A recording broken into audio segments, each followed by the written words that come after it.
మన భారతదేశ తొలి వ్యోమగామి రాకేష్ శర్మ వారు అంతరిక్షంలో ఉన్నప్పుడు అప్పటి ప్రధాని ఇందిరాగాంధీ ఆయనతో మాట్లాడతానంటే అధికారులు మాట్లాడించడం జరిగింది.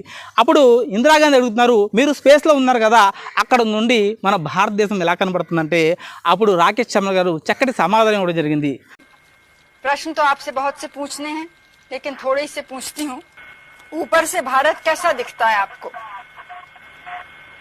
जी मैं बगैर किसी झिझक के कह सकता हूँ कि सारे जहां से अच्छा. సారే జహాన్ సి హచ్చా హిందూ సీతా హమారా అని. కాబట్టి సోదరులారా, సారే జహాన్ సి హచ్చా అన్ని దేశాల కంటే హిందూ సీతా హమారా మన దేశం గొప్పది. ఈ పుణ్యభూమి అనే భారతదేశంలో పుట్టడం మనం అదృష్టం చేసుకున్నాం. కాబట్టి ఇక్కడ ఉన్నటువంటి హిందువులు, ఇక్కడ ఉన్నటువంటి ముస్లింలు, క్రైస్తవులు కలిసికట్టుగా మనం దేశ అభివృద్ధి కోసం మనం కలిసికట్టుగా ఉన్నట్లయితే అతి త్వరలోనే మనం అభివృద్ధి సాధించగలం, ప్రపంచ దేశాలకు ఆదర్శంగా ఉండగలం. ఏ దేశం ఎగినా, ఎందు కాలిడినా, ఏ పీఠం ఎక్కినా, ఎవరెదిరినా పొగడరాని తల్లి భూమి భారతిని, నిలుపరాని జాతి నిండు గౌరవాన్ని. జై హింద్.